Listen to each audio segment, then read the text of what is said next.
guys, welcome back to my channel. My name's Angelica and I'm so happy to have you here. Buying books, collecting books, and reading books are all different hobbies. And you guys know how I feel about a hobby. I'm obsessed. Okay, let me see what I want to start off with first. Maybe I'll start with this one. This one I actually pre-ordered and I got it last month. This is The Invisible Life of Addie Larue by V. Schwab. I read this I think late last year on my Kindle and I loved it. I gave it a 4.5 stars and I knew I wanted a physical copy, but the physical copy that was out that I had access to was hardcover. I don't love a hardcover book, but I pre-ordered this one from Barnes & Noble because it had a special edition cover and like these pages and just like special art. I wanted it, so I got the pre-order. It came in and it's a floppy, it's a paperback, and I'm so happy it is. I am really looking forward to rereading this. I just yesterday I was just like sitting down and I just read this like first page. I was like, oh my god. Like I feel like a second read of this book would be so beneficial because of like themes that get tied in throughout the book get revealed like later on. The Invisible Life of Addie Larue is about this girl. She's like 22 or 23. It's in the 1690s or something. She's about to get married to this like dude that she doesn't want to get married to. She runs away. She runs to the forest.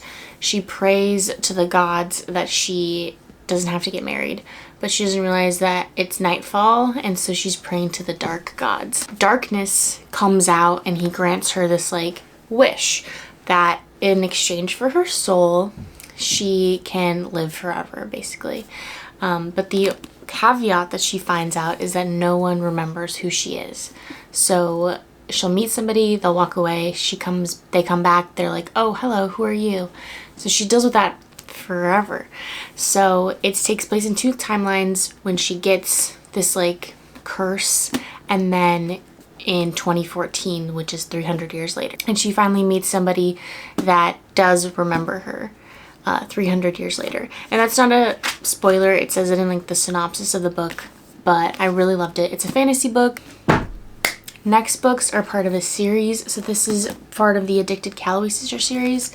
This is Addicted After All. This is the last book in the Addicted series, and it's told through Lily and Lo's perspective. So the series follows like 6 friends, and the Addicted series is all told in Lily and Lo's point of view, and the Calloway Sisters alternates between Rose and Connor and Daisy and Rike's point of view. There's a huge, I feel like, cult following in the book community about these characters, and I am part of the cult. I love them so much. I have like a print right there. I was reading this on my Kindle, could not get into it because Lily and Lo's part are like not my favorite.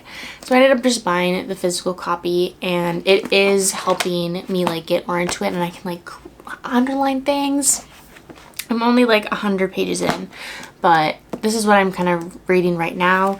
And then I was at just like this random college bookstore. It was like a Barnes & Noble college bookstore. And I was just like walking around and I saw that they had this Long Way Down, which is the copy that has like the eucalyptus leaves on it.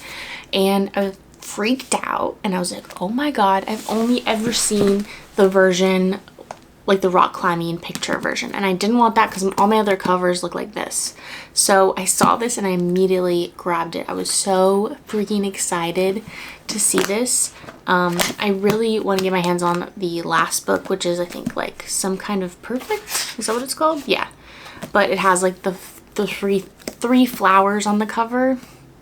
I hope they re-release it so we can get it, because I don't want to get the picture cover of that. So this is the point of view between Daisy and Rike, and this is the 4th book in the Calloway Sister series. So got those, very excited to read those. Those are some thick books.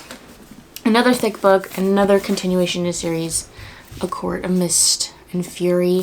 This is the 2nd book in the ACOTAR series. I don't know why I was pausing. Everybody says this one is better.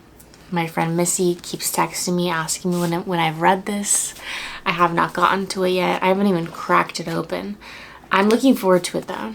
Everyone says they love this one better than the first, and that this is where, you know, that one particular character and the other particular character get together. It's like impossible to avoid those types of spoilers, but I'm looking forward to it. I really am. I'm just like, my brain space right now is so preoccupied with writing my book that I can't even focus on reading another book. But once I finish the writing process of my book, I'm just planning to like binge read and just like read and just like absorb all these brilliant books, you know? Is another one that I got from Barnes & Noble when I ordered the Addie Larue. This is Tomorrow, Tomorrow, and Tomorrow. Hardcover. I know what I said. I don't like hardcover. It's true. I don't. But this book is just so pretty. And I hear amazing things about it. So maybe I'll give it a shot. If anything, it's just a beautiful book to have on my bookshelf and collect and admire the beauty in it, you know? Like I said, different hobbies. This is about two people that I think make a video game. Yeah, I don't know. I think it's a romance. I have no idea. I think it's like literary fiction with like romance subplot, I believe. We'll see whenever I read it. Okay, the next 4 are all just beautiful little romance books that I'm really excited to like eat up. And I want to have like some beach weekends this summer where we just go to the beach and I can just like bring a book and read at the beach, you know? I really want that. So, no particular order. I have Abby Jimenez is Yours Truly. Been seeing this absolutely everywhere. This was one of my options for my book club's picks for this month. We ended up going with Beach Read, which is great. I love Emily Henry. Excited to read Beach Read, which I've already had that copy. But this looked really interesting too. It's like between 2 doctors who write letters to one another. And I hear like the banter is really awesome. I'm excited. I'm really excited about this. There's a really cute dog on the cover. Yeah, this will be just I'm looking forward to it just being like a fun, cute read. Next is Meet Me at the Lake by Carly Fortune. This is her 2nd book, I believe. I didn't read her first one. Why didn't I read her first one? I don't know. What was it called? It was called Every Summer After. I think it's because people compared it to Love and Other Words, which I liked Love and Other Words, don't get me wrong. There was just like this particular thing that happened in Love and Other Words that it rubbed me the wrong way, and it just like really soured the book for me. And if people are comparing that book to Love and Other Words, I'm like, I don't know if I want to read that same thing. I don't know. I might, I'll probably read this one first. I don't think they're connected. But whatever I walk away feeling with this one, I'll probably go back and read her first one. This is just like a just over 300-page book. Such a good little tasty length for a romance book. Easy, digestible, beautiful cover. It matches my fingernails. So excited. And my hat. Oh my god, incredible. This one also matches my fingernails. This is Rock Bottom Girl by Lucy Score. I got these all at Target, if you can't tell by the sticker. But I love Lucy Score. Her books are so thick. Wow.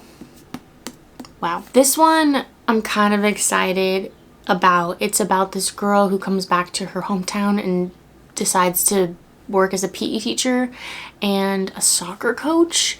And she like reunites with the high school bad boy turned sexy good guy. Like, are you kidding me? So I'm excited to read this one. I love Lucy Score. I've loved most of her books. I think except for Things We Hide from the Light, the 2nd book in the Things We Never Got Over series.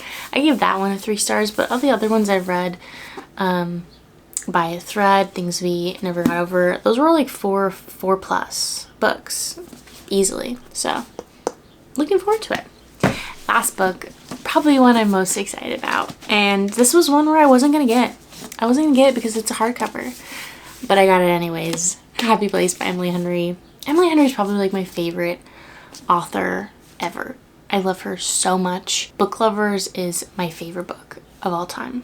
Like, I love that book so much. I love the banter, and I've only been hearing amazing things about this book. People say this is like the best writing she's ever wrote. And I can't wait to read it. I did read like a page or 2, and I can already tell, like, there's just something elevated. She's just getting better and better with each book. So excited to read this. Bitter that it's a hardcover, but you know, it'd be like that sometimes, I guess. That's it. Those are all the books I got. A little spring haul, a little like continuation of some series I'm really excited about, and some just like fun books to read at the beach, you know? If you want to hear more about the book that I'm writing, it is going to be a literary fiction with romance heavily in a subplot. Link to that is in my description to sign up for the newsletter. I'm planning to try to publish it August, September this year. Currently, it is in the beta reader stage. And I'm really excited about it. It's really personal and it's my first novel I've ever written. It's a great time. I'll definitely make a video talking all about that once I get a little farther along and I figure out the title of the freaking book. That's it. Thank you guys so much for watching. If you bought some books recently and you think I would like any of them, let me know. Talk about it in the comments. Subscribe if you want to see more content from me. I love talking about books. I love talking about planning, DIY, vlogs, any of that bullshit is up for grabs for me. I think that's it. Thanks for being here. You guys are so great. Bye.